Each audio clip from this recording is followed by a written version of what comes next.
too was getting married. Now, I was excited for her, but at the same time, I was disappointed. Because why? I'm single. Even though I was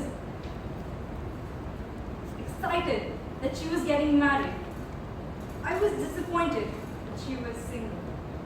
And to make matters worse, my beloved club gave me a fun, not so fun title called Forever Alone. Just to prove them wrong, after the meeting, I walked up to a guy. Full of confidence, my chin held up high, and I said, "Hey, I just met you, and this is crazy." And he stopped me right there, saying, "No, you are crazy," and ran out of there faster than Flash. So that night, just like every other night, I did what I always do. Went up to my room with a bucket of ice cream, and I thought about it.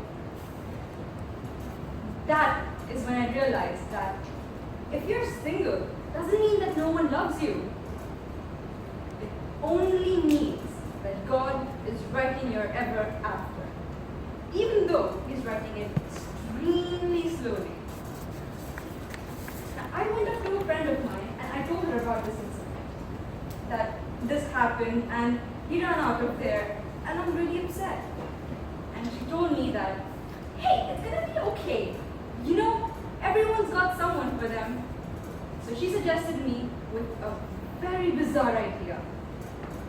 She suggested online dating. Even though I thought that that idea was not going to be good for me, I thought, now what else could go wrong? So I went on Shadi.com, I typed in my likes and my dislikes, and I waited for the computer to do its magic. After a while of eating and waiting, the computer finally pinged and I rushed towards it to see the notification. "We found a match for you.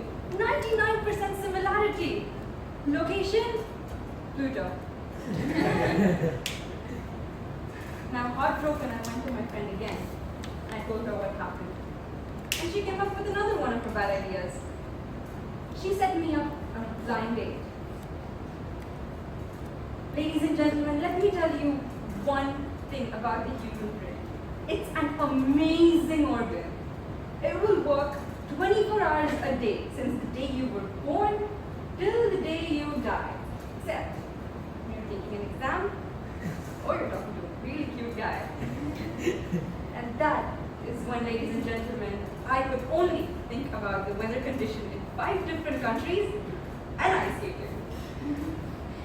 And what I just told you right now are the true events of someone in this very room.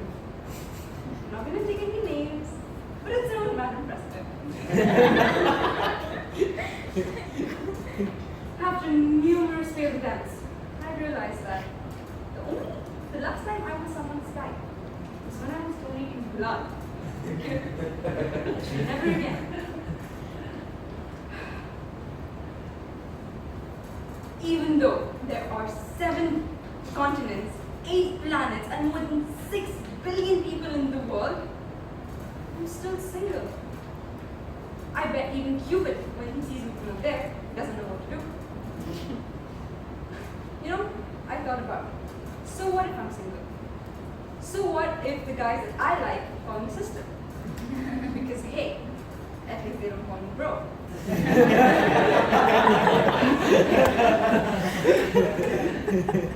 I realized that I will always be forever alone. Because the guys that I like are either taken, or they're famous, or they're in a relationship, or they're dead, or twice my age, or in a boy band. Dear friends and fellow singles, if you're thinking that getting into a relationship is a good idea, so was getting into Titanic. What happened? In all seriousness, when you see other people who are in a relationship or married or engaged and you feel alone, just remember there is someone, that one out there for you and waiting for the right moment when you meet that special someone, when you realize why never work with anyone else. Before you get into any kind of relationship, it is more important to realize that you should be just the way you are. You should love yourself. You should love yourself before you let anyone else love you. Master said.